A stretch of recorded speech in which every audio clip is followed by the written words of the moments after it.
tous les utilisateurs qui essayent ça, en général, ont du mal à repartir sur un thermique après. Bonjour, je m'appelle Patrice Durand, je suis le commercial Terravis sur le secteur du Libournais. Nous sommes actuellement en démonstration au château Lafleur à Pomerol et nous vous présentons ce nouvel enjambeur électrique Sabia Gris. Ils sont tous avec une variable de 20 cm qui permet de pouvoir faire plusieurs largeurs de vigne qui vont de 1 mètre à 2 mètres et plus. Celui-là, c'est un Alpo 8 qui va de 1,50 m à 1,70 m, qui correspond bien à la région du Saint-Émilionnais. C'est un 4 roues motrices, entièrement électrique, d'une puissance de 50 chevaux électriques. On l'équipe systématiquement de perches boisselées, qui est compatible avec à peu près toutes les marques d'outils intercept que l'on peut monter dessus. On est équipé d'une centrale hydraulique, donc avec 4 sorties hydrauliques, avec un refroidisseur d'huile.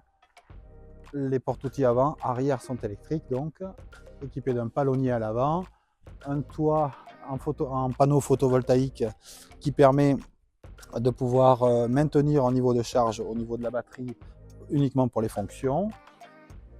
Sur cet enjambeur-là, on a une autonomie de 8 heures sans problème. Donc l'avantage de cet enjambeur-là également, c'est qu'on a un enjambeur qui est très très léger puisqu'on est autour de 2 tonnes.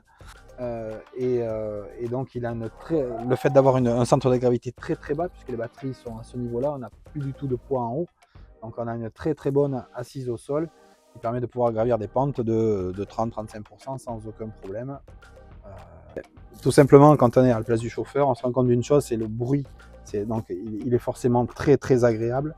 Il n'y a aucun bruit avec les intercepts également mécaniques ou électriques, on n'a aucun bruit.